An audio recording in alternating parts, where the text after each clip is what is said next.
H.W. Bush was born into a wealthy family in Massachusetts, where he was raised to be modest and give back to society. Directly after graduating high school, he joined the Naval Forces, where he became one of the youngest pilots in the Navy. Bush's political career began after his time in the Navy when he became the Republican Party chairman of Haaris County in Texas. He then later went on to serve 2 terms in the House of Representatives for the state of Texas. Later on, Bush served as the ambassador to the United Nations under President Nixon and eventually the chairman of the Republican National Committee. He served various other roles and eventually under Ford became the director of the CIA. After Bush's time serving under President Nixon and Ford, he went on to run with Reagan as his vice president in the election of 1980.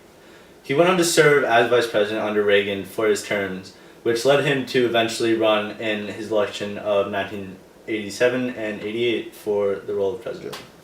In regards to his legislation, George H.W. Bush passed a few important acts, including the Disabilities Act of 1990. This act made it illegal to discriminate an individual based on their disability. With this, many disabled people felt that they were much more safe and protected with this law. And then during the same year, he passed the Clean Air Act amendments, which addressed major environmental issues at the time. This act focused on 3 major aspects of clean air, including reducing urban smog, curbing acid rain, and eliminating industrial productions of toxic chemicals. Bush's economical policies were actually viewed as quite infamous. He promised no new taxes, but ended up raising taxes to deal with the rising budget. He took office in 1989, where the federal budget debt was $2.8 trillion, 3 times larger than the debt in 1980.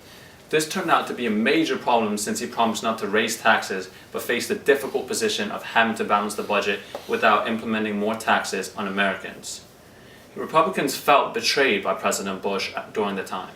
President George H.W. Bush was sometimes considered a more conservative president when it came to foreign policy. For instance, in the summer of 1989 in China, when there were democratic demonstrations and the Chinese government fired upon the crowd, we see Bush's administration just placing sanctions, which wasn't really as harsh as a punishment as they could have. President George H.W. Bush did take a more active role in the Soviet Union, just as his forerunner, President Ronald Reagan, did with negotiation with Gorbachev, as they did discuss START, or the Strategic Arms Reduction Treaty. We do see that he becomes more involved in the Asian and European front of foreign policy. Regarding the unification of East and West Germany, when the Berlin Wall fell in 1989 and they were having negotiations about unification in 1990, we see that President Bush is involved as they do the 2+4 policy involving the 4 victors of World War II in East and West negotiations. In other foreign policies that President George H.W. Bush was involved in the Persian Gulf War, we do see that 1990 leader Saddam Hussein of Iraq invades Kuwait for its resources. It was kind of an unprecedented attack, and the Bush administration didn't really see it coming, but when it did, America got heavily involved in the liberation of Kuwait, and we sent troops, created a coalition. And I think President Bush's stance and his involvement in Operation Desert Storm really showed that America was becoming a more powerful nation and was heavily involved in the foreign policy of the Middle East. George H.W. Bush, a rather scandalous president, although we do see some betrayal of his loyal Republican voters. He introduces the Omnibus Budget Reconciliation Act of 1990, which he raised the taxes of the rich, which he promised he would not do to his Republican voters. And this does raise some question to whether he can behold what he said in his inauguration and how loyal he would be as a president. In 1989, while President H.W. Bush was still in office, we see the Exxon Oil Company leak over 240,000 barrels into American territories. This helps spark his environmental reform, which includes the Clean Air Act. This act would encourage future presidents to pursue environmental reform. In 1989, President Bush enacts the Strategic Arms Reduction Treaty with Gorbachev. This ultimately reduces the amount of nuclear weapons for both these countries.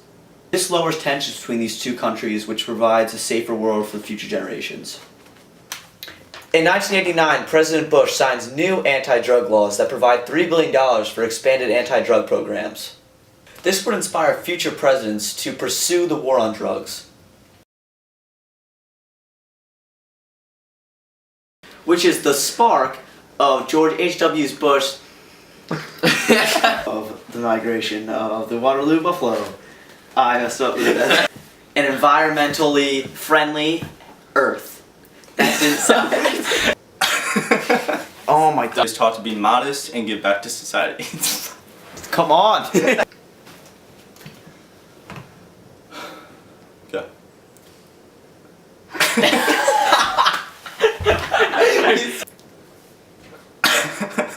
Don't even pause it. We're putting this on Facebook. You got this. Yeah, there you go.